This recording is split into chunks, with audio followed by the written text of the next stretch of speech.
एक लक्षात घ्या, ही माझी तक्रार आहे। ही तक्रार मी काल राज्य निवडणूक आयोगाला पाठवलेली आहे आणि या तक्रारीच्या अनुषंगाने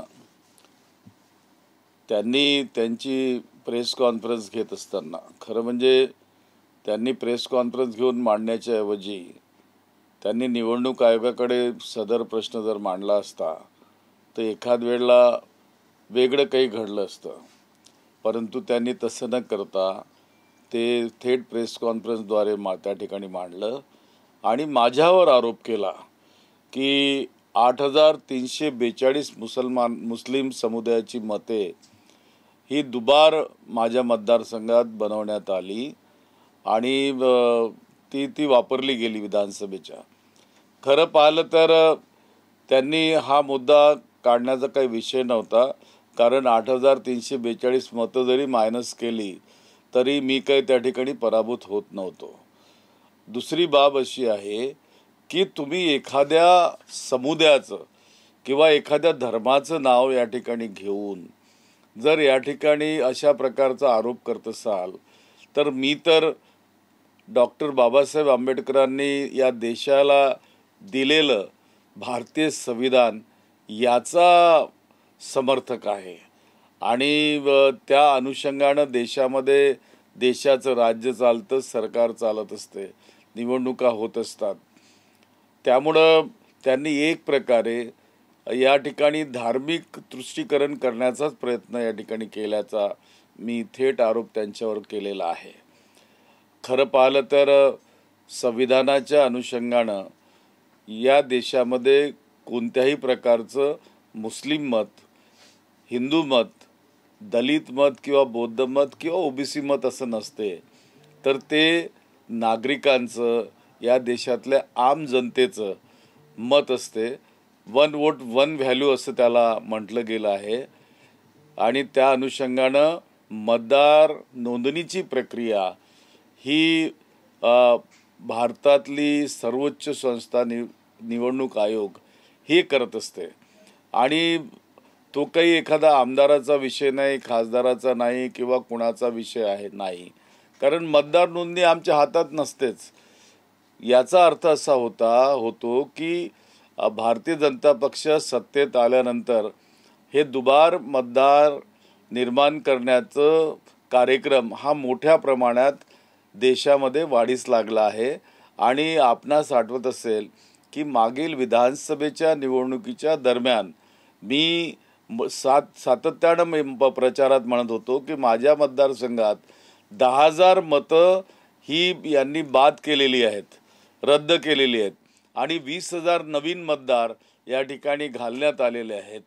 माझं स्पष्टच मत त्यावेळेला होतं आणि त्यामुळं हे मला काही नवीन नाही की यांनी ही माहिती नाही, परंतु एक मात्र मान्य करावं लागेल की आशिष शेलारांनी वोट चोरीची कबुलीच या ठिकाणी दिलेली आहे, जे आमचे नेते श्री राहुल गांधी सातत्यानं देशामध्ये लोकांना सांगत आहेत।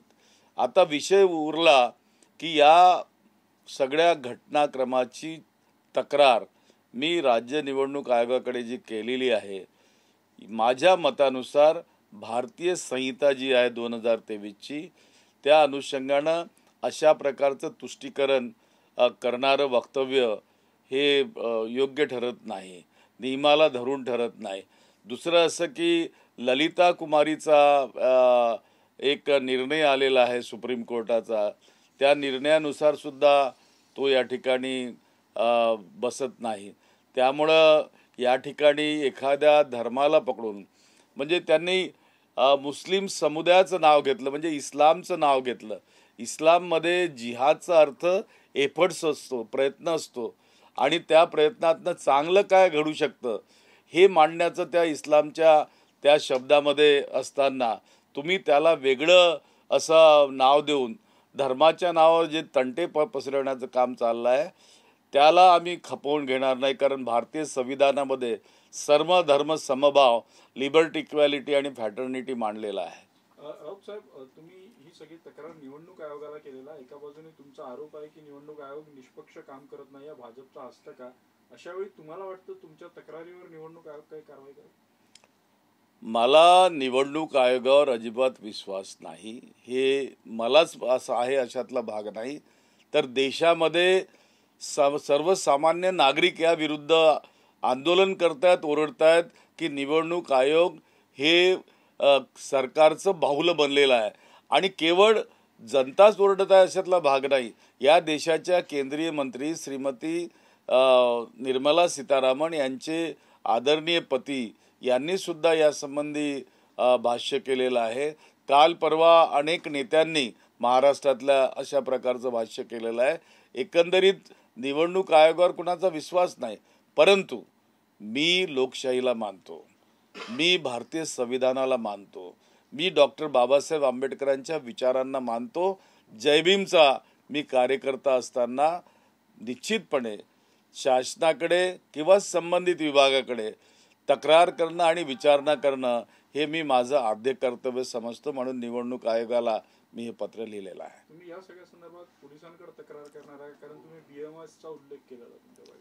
मी 12 वाजता 12 ते 1च्या दरम्यान जरीपटका पोलीस स्टेशनच्या हद्दीमध्ये मी राहत असल्यामुळं त्या ठिकाणी जाऊन या संबंधीची रीतसर तक्रार करणार आहे। पोलिसात तक्रार करताय, पोलिसांकडे काय मागणी करताय तुम्ही तक्रारीतून? हेच मी नियमाच्या अनुषंगानं, नियमामध्ये जे काही दिलेलं आहे त्या नियमाच्या अनुषंगानं श्री आशिष शेलार माननीय मंत्री महोदय यांच्यावर कारवाई केली जाऊ शकते। सुप्रीम कोर्टाने ललिता कुमारीच्या प्रकरणामध्ये जो निर्णय दिला त्या निर्णयानुसार त्यांना शिक्षा जी काही नियमांतर्गत आहे ती दिली जाऊ शकते। या संबंधी पोलिसांनी ताबडतोब कारवाई करावी अशी माझी मागणी राहणार आहे। आशिष शेलारांवर या सगळ्या संदर्भात गुन्हा दाखल व्हावा, तुम्ही कायद्याच्या अभ्यासक आहेत, तुम्ही सांगू शकाल का की कुठल्या कलमांवर हा गुन्हा असू शकतो? मी कायद्याचा अभ्यासक जरी असलो परंतु मी कायदेतज्ञ नाही, पण माझे मित्र आदरणीय आशिष शेलारजी हे मात्र कायदे पंडित आहेत, ॲडव्होकेट आहेत, त्यांना नियम चांगल्या पद्धतीने माहीत आहेत आणि ते नियम समजतात, त्यामुळं त्या विषयावरती त्यांनी बोललेलं जास्त बरं असं मला आवडेल।